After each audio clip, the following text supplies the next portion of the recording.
Good morning, Maranatha. Thanks for joining with us this morning. I just want to talk for the next few minutes about a word that all of us are familiar with. We've all used this word, we've all felt this way, and even especially now in this coronavirus season, and that word is boredom. Maybe you are on your 10th puzzle in the last 2 days because of the quarantine. Your car has never been cleaner in its life because you are washing it twice a day just because you are so bored. So I thought it was interesting. I saw an article in the Wall Street Journal a couple months ago, and it listed 1 through 10 the most used words on Facebook, the most words in a post, the most times it showed up in videos, in links that you could click on to see different articles. And there was words obviously like money, sports, different celebrities, but it was very interesting that the number one used word was the word boredom. All Americans, all people experience boredom in their lives, whether that be the job that maybe you're on your way to right now or had just showed up at work and it is just maybe a dead-end job. You only got 20 to 30 more years until you can retire and you are just so bored. Maybe it's a relationship that you were in before. Hopefully it's not one that you're currently in, but it was just so boring. It was stagnant. It was dead. Maybe for some of you students, you can relate just listening to that teacher or that professor that is just absolutely boring.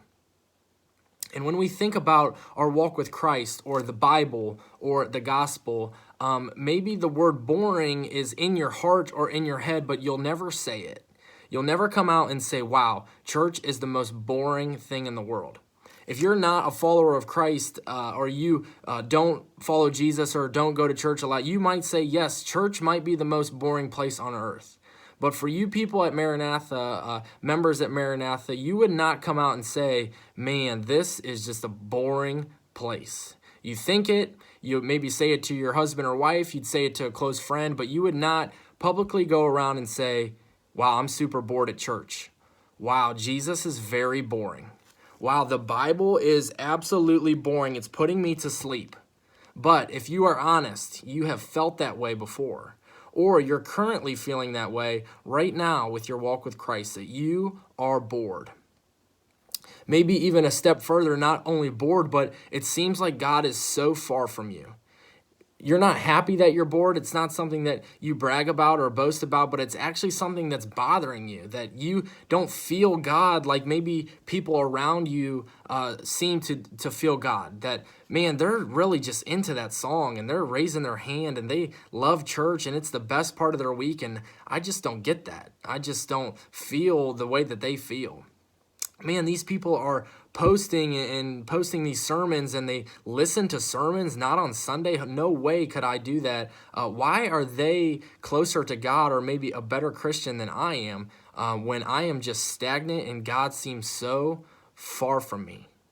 I just want to let you know that you are absolutely not alone. So if you're honest right now and you would say, following Jesus has been stagnant for me lately. It's been, my Bible's got dust on it. I haven't prayed in the longest time because it seems like God doesn't hear me or isn't listening. I want to remind you that you are not alone.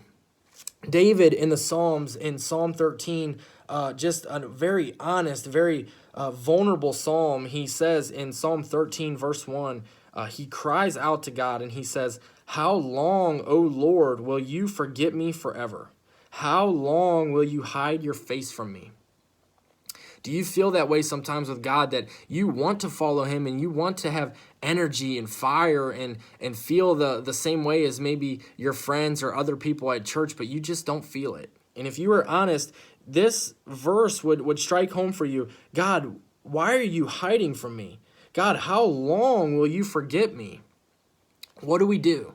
What do we do when week after week we walk into church and man, we just, this again, this song again? I've heard that verse 1,000 times. I've heard this sermon 100 times. Man, I just am bored. I remember a time in my life when I followed Christ with all my heart, with all my soul, with all my strength, but lately I just can't.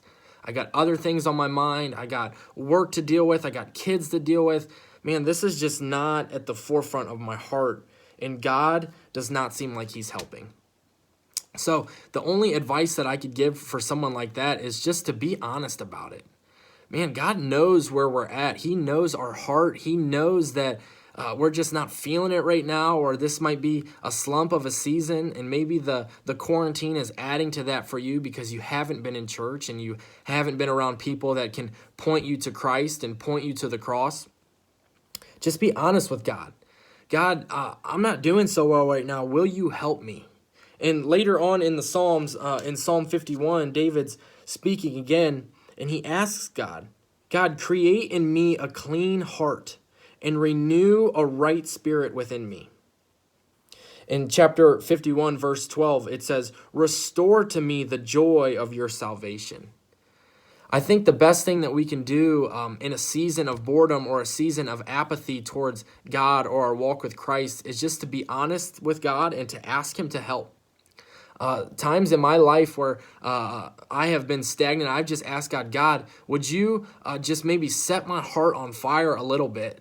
Just let me feel you again. Let me draw close to you, God. Restore to me the joy of your salvation.